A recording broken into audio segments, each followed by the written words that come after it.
In this episode, we're going to show you a deep dive, a fully comprehensive step-by-step path of exactly how we have acquired over 6,000 rental units. We're opening up the playbook for you. My Chief Marketing Officer and Director of Acquisitions, Nick Burton. He is a very unique person, very unique character, ton of fun to be around, ton of fun to hang out with, and has helped us acquire over 6,000 rental units. So this is his world, and he's gonna give you a comprehensive breakdown. Get a pen and paper out, take notes, and any questions that you have, put them in the comment section, and we can dive even deeper into this for you. So enjoy Nick's episode of How We Find Deals. Here's how I run through a deal, okay? Let's say I get a lead in. Number one, lead comes in. 2, ask initial questions. And there, this could be an outbound lead, like I go find a lead, or a lead comes into me, whatever. But as soon as I find something that I'm potentially interested in, I'm asking the initial questions, and that's going to be, hey, can I get a rent roll, T12, previous year, P&L, if possible. This one's not like the end of the world. An OM if possible. Again, if it's for sale by owner, you probably won't get one. If there is an OM, great. Just to summarize everything. And then I'm asking, is there assumable debt? Assumable debt. And are the sellers open to any carry, even if just a small portion, like 5 or 10%. So these are the very first things I'm doing when I get a deal. These are the things that I know my mortgage broker is going to ask for. It's the things that, I will need. So I might as well just ask for it right away. And if they say, we can't provide a T12 or P&L, it's okay. It's not the end of the world, but at least I'll have an idea of what kind of seller I'm working with. It's probably mom and pop. If they can't put a T12 or P&L in place, you're dealing with mom and pop for sale by owner stuff. These are all very, very, very, very reasonable requests, especially rent roll and a T12, and usually this one too. Yes, these questions. So then I'm going to underwrite the deal. Underwrite the deal. Now I have a few options here. I can either, if I feel really good about it, if I feel really good about the underwriting, I can submit an LOI. Or I can, if I don't feel really good about the LOI, or submit LOI, or if I don't feel good, if I don't feel good about my offer, I can let seller know I am going to be too far off, probably around X. Let me know if it makes sense to submit an offer. Okay? So this way, hey, I either feel really good about it, or, I like the deal, whatever, but I'm coming up really far off. So I might say something like that. Or, or I'm just not interested, or just not interested at all. It's in an area I don't like, or, I find out it's, all subsidized, or, it's a way heavier value add than I thought. One of those two things. I'm either submitting an LOI, or I let them know, hey, I'm going to be a little too far off. And this LOI can be, it doesn't always have to be a verbal or a written LOI. You can be like, hey man, I'm coming in around $5 million, closing 60 days. Let me know if it's worth writing up. Usually if I'm right at their ask, I'll typically, or close to it, I'll just write up a formal LOI. But just saying, hey, I'm going to be a little too far off, I think. I'm going to be around this number. Let me know if it's worth writing up. That's still an offer. So they can come back with either, they can either say, that's way too far off. We aren't going to be able to make a deal work. I'll usually ask if they can counter. Can we get a counter? I usually ask if we can get a counter. They'll either counter and be like, we could do, let's say they're asking 6 million and I offer 5.5. Let's say they counter at 5.7. If they counter, I will either one, rework the deal to see if it works, or I will get it in front of my mortgage broker and have them size it up. So this is where I already have everything they need. Rent roll, T12, previous year P&L. I know the purchase price. I can estimate how much work it needs. I have some rough numbers on what rents can be. I'll send it over typically to Chris Litzler and his team and have them size it up and see if I can make that 5.75 work. Or 3, they will just accept my offer.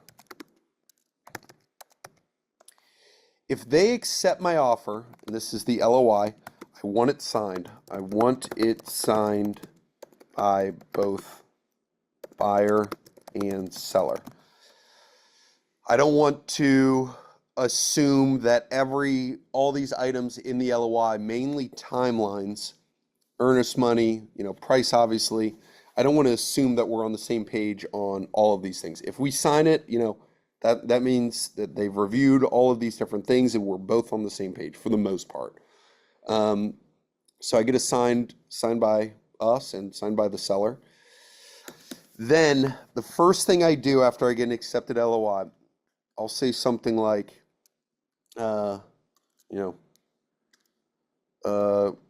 great. My team, I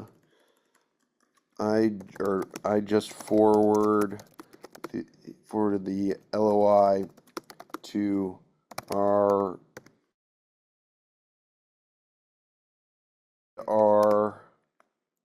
they will start drafting the PSA.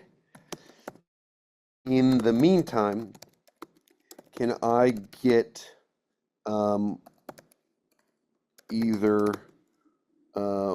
one of my partners or myself, and this could be done over the phone, email, whatever. Can I get one of my partners or myself over to the property just to get eyes on it? Not a full inspection, shouldn't take more than an hour.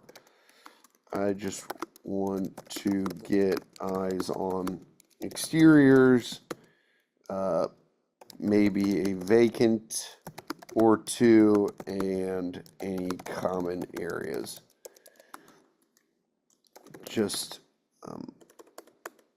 something like that. And they will almost always say yes. I very rarely have an issue with this. Maybe one time we went under contract, and this is why we do this. This person would not let us see it until we went under contract. As soon as we went under contract, we went out there, and it was an absolute dump. And we were negotiating for like 2 months. Obviously, this person was difficult to work with. And then, we were just going through the PSA and the red lines for 2 months.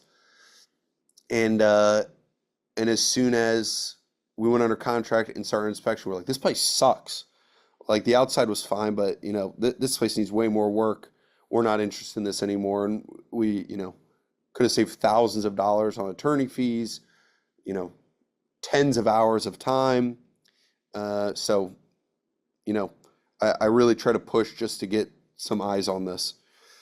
And hopefully you've gotten pages of information and notes on what Nick's talking about. This is actual footage from one of our Legacy Boardroom calls. And so what Legacy Boardroom is meant to be a mastermind and essentially a board of directors for your business. This is not for new people, right? It's not for somebody who's never done a deal before, but if you've done a handful of deals, 5, 10 deals or more, and you're looking to scale your portfolio up to $10 million or more, it's ideal for you, where you can have access to my entire team 5 days a week on group Zoom calls just like this, where they break down your deals and walk you through exactly how we would do it. And it's $300 a month, that's it. You couldn't get one of these guys' time for a single hour for $300, let alone have all of them every day of the week for $300 per month. We help you do a single deal, one deal. If you bought a single family home, just did that this year, it would pay for Legacy Boardroom Mastermind for the next 10 years. And that's what our goal was, is to help you scale your portfolio and be able to just lead with value. So if Legacy Boardroom is something that you're interested in, just check out legacyboardroom.com and you can learn more about us and what we do and how we do it, and schedule a call with our team to make sure it's a good fit. And if it makes sense, we'd love to help you scale your portfolio. So let's get back to Nick's deep dive into how he's finding deals, how he's underwriting these deals, and how he's closing these transactions. Usually I can get a draft for a PSA back in a week. I try to get this done within about 30, I would say 72 hours of an LOI getting accepted. Usually in 2 days after LOI is accepted, I'd like to do a walkthrough. So let's say then we, do a walkthrough. Let me make this number 5. 5, do initial pre-PSA walkthrough. Let's just assume it all goes well. It could either goes well, move forward to PSA, or goes terrible and renegotiate or walk. Let's just assume it, goes well. PSA drafted within, I'll say 10 days of LOI acceptance. You usually get that done quicker. This is super important. You always want to control the paper. You want to be responsible for the paper 100% of the time. It's really easy for us since we have, in-house legal, and, we can do that. A couple things about the actual PSA. When you want to control it, it's easier to do the PSA on your own, or, your in-house legal or whatever, or, your attorney buddy. It's way easier to do that rather than having them do it and then getting it redlined and having to go through that whole thing and make sure you're not missing anything. That you have to look through it with a fine-tooth comb and make sure you don't miss anything in there, because there could be some weird nuances. So always do the PSA yourself, or have your attorney do it. I wouldn't do it yourself. Another huge part of it is always have a state-specific attorney review the PSA. This is super, super, super important. Wherever we do a deal, we do the initial PSA. Then we send it off to an attorney in that state and make sure they look it over and make sure there's no weird nuances. We've done a couple deals in Louisiana, and they have some psycho laws out there. And you need to make sure that, your PSA adheres to whatever those weird laws might be. So, and you're protected all the time with whatever weird laws those may be. So, PSA draft within 10 days of LOI. Make sure you get a state-specific attorney to review. Like, we don't get a state-specific attorney to review in Ohio, because that's where, we do all of our deals. We know Ohio. We probably know, I think we get somebody to check South Carolina as well, but Ohio, we just do it all ourselves. All right, so now let's say PSA is drafted in 10 days. Again, should be quicker than that. 8. This is just going to be, I'm trying to, how do I phrase this? I'm just going to call this the attorney battle. This is the attorney battle where they just bash their heads against each other. Bash heads against each other and make things more complicated and take longer than they need to. That's this whole part. This could go anywhere from, let's say on the best day, 10 days. 10 days to 90 days. Okay, this could be a terrible, this is the worst time. You just get out of the way and you let them figure it out. And yeah, it's about it. I would say typically it takes us 10 to 30 days to go under contract. I would say that's pretty fair. It could be a little bit less, 7 to 30 days. But yeah, 10 to 90. I think 90 is the longest it's ever taken. And it was a disaster. But on average, a couple weeks to go under contract. But again, that's if you have attorneys that are actually paying attention to it. I know my attorneys are good. It's usually the other attorney it's not a huge priority to them. And again, they just, Fatty will be the first one to tell you, attorneys just love having the last one up on the other person. So attorney battle, and then we go under contract, okay? Go under contract. Now, a few things about when we go under contract. There's really 2 ways to do this. The main way we do it is, let's just say we're doing let's just say 45-day due diligence, 30-day close, okay? Pretty standard. You could do maybe 30 and 30. The way banks are moving right now, I'd feel better about 45-day DD, 30-day close, and maybe if I can get everything I want, maybe throw in a 30-day extension. I'm going to put that in there with no additional earnest money put up. Usually it comes back, hey, put up 1% more earnest money for a 30-day extension. I'm going to try to get that extension on the due diligence timeline. So that way I might be able to get all the money back. Let's say I, put up 1% earnest money for due diligence. Let me get another 1% earnest money deposit for another 30 days of due diligence. So that way I'm getting 75 days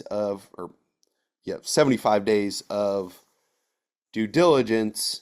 I have 2% up, but if the PSA is written correctly, that additional 1% is treated the same as the due diligence earnest money that still doesn't go hard till the end of due diligence. So, I'm putting more money up, but I can probably still get it back. So, we're pretty good at working out earnest money and when that goes hard and when timelines are set. This would be a really good, I'd feel really good about these timelines. This is if it is not an assumption. If it's an assumption, I would, probably still keep this 45-day DD, but I'll probably say something, hey, I'll close 10 days after loan assumption approval. I have no clue how long that bank's going to take. It'll probably be every bit of 60, 90 days to assume a loan. The biggest part here is our timeline for due diligence does not start ticking, and there's 2 ways this works, until 1, which is how we typically do it, we receive all requested due diligence items. I probably should have put that back here. I kind of skipped over a part. After we get an accepted LOI, probably right around here, right here, I will send our DD, our due diligence checklist, and I will say, I know not 100% of these items are applicable / you may not have, but let me know what you can and cannot provide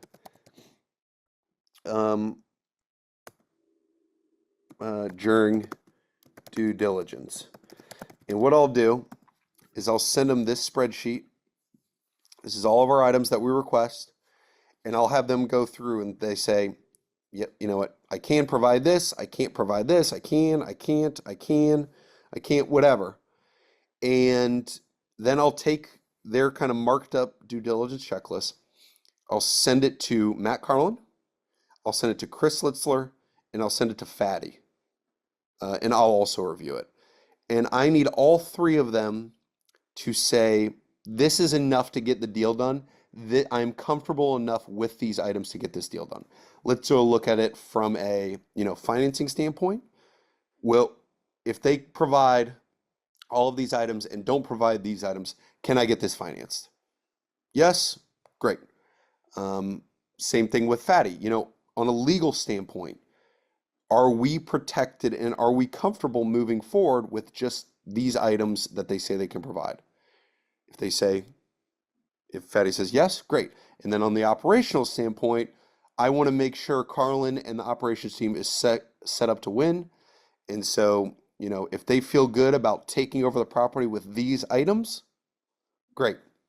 If for any reason any of them say no, I will go back and be like, you know what, we absolutely need this item. I talked to my mortgage broker. He says we need, we need a, I don't know, whatever, vacancy report or whatever it may be. And that's why I do that before the PSA is actually signed. Because again, we're going to get in a PSA battle. And then what I'll do is, let's say everybody gives the thumbs up. Carlin, Litzler, and Fatty all give the thumbs up on the due diligence checklist of what they said they can and can't provide. We'll take that, all the items they said they can provide, and we will put it inside of the PSA. We'll put it in the PSA, and our due diligence timeline will start once we receive all requested due diligence items that are in the PSA.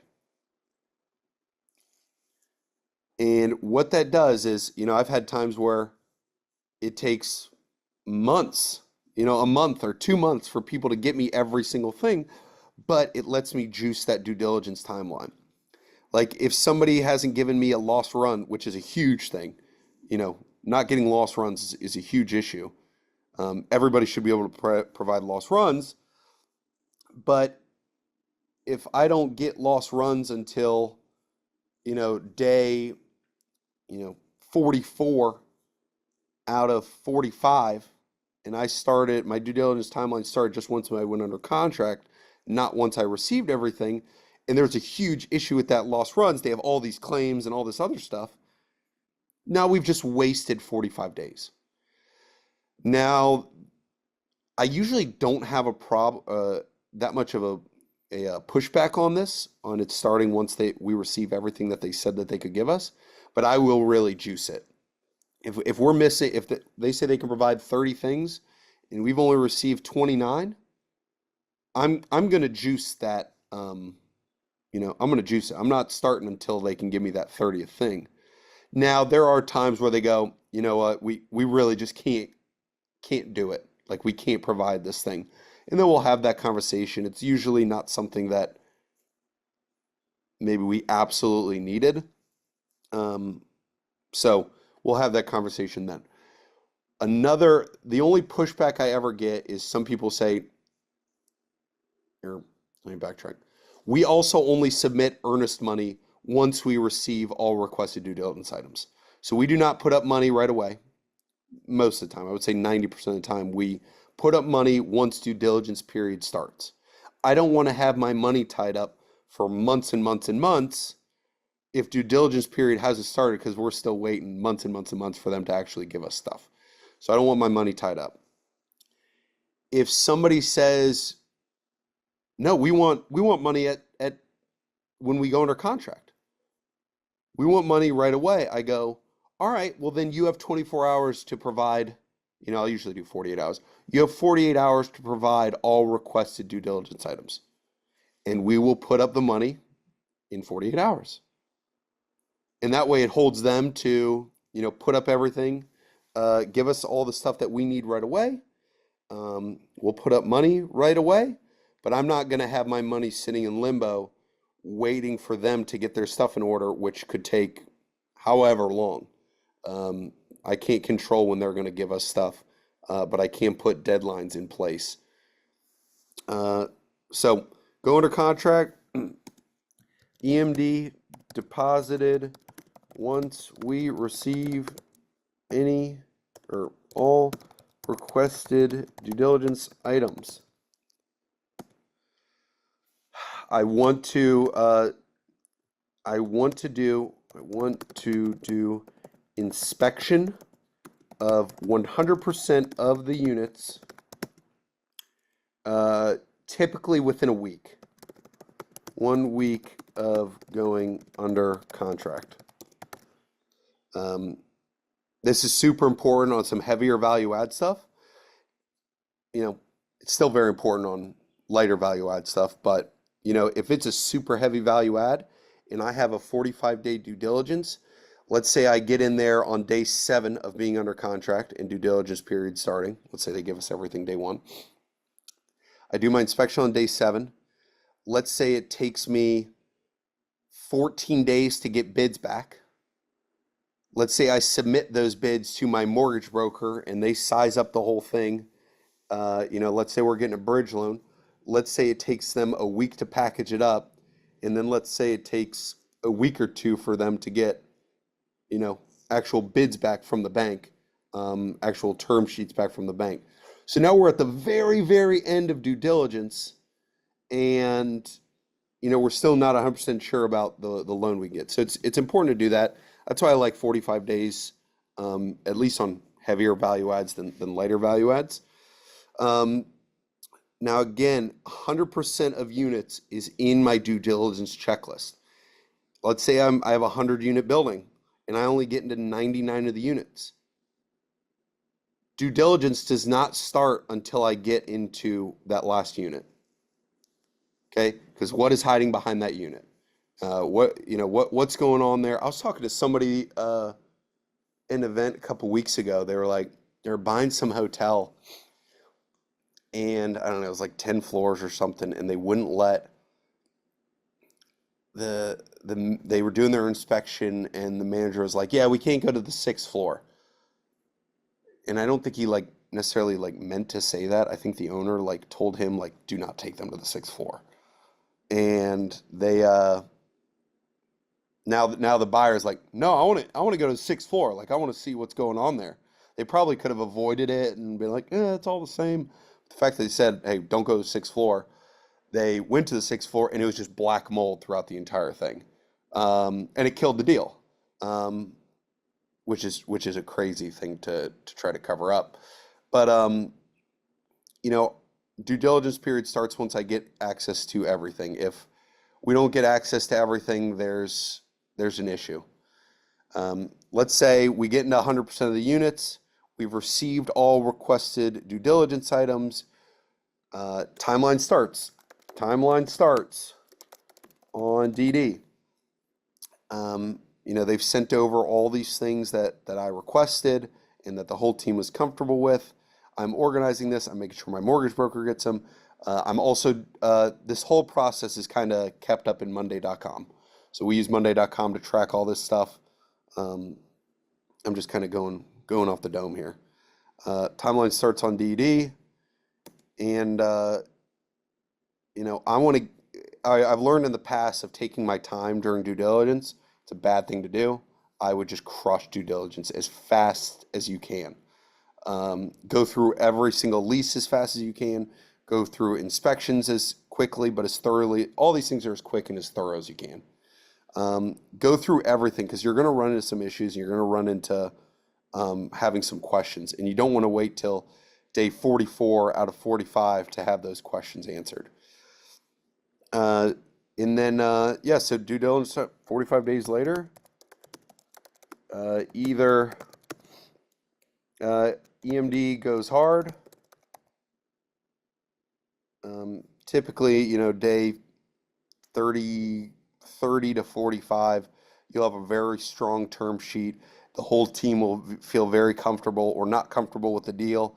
And, we'll either decide, hey, we're going to renegotiate, or we are going to move forward on this deal, and we are okay with earnest money getting locked up. Everybody knows we can get the loan. We feel good about taking this over. We like the area. The whole team's underwritten it. The whole team's checked it out.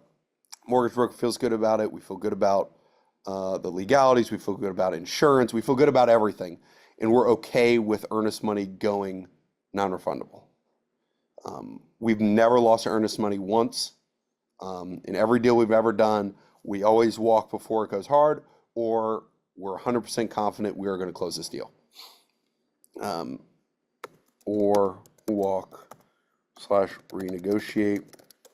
And then, after that, I wouldn't say I'm hands off, but for the next, let's say it's a 30-day close, all this is making sure transition is set up for success.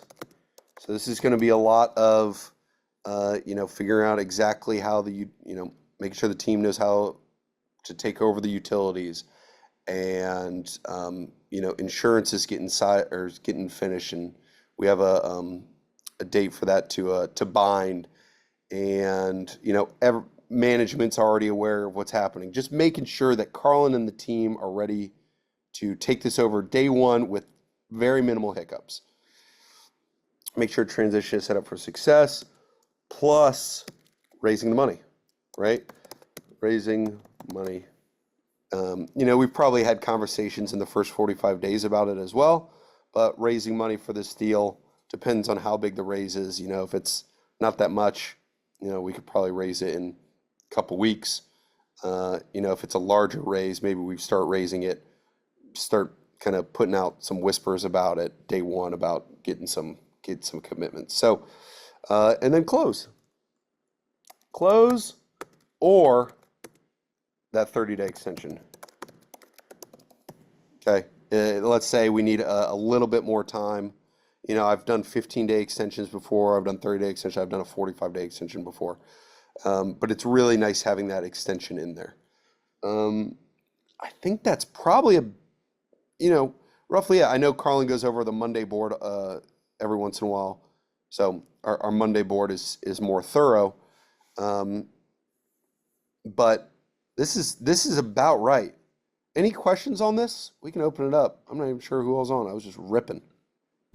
Hey, so thanks for watching. Hopefully you got a ton of value out of this. I'm sure you have pages of notes. Any questions that you have from along the way, put it in the comment section.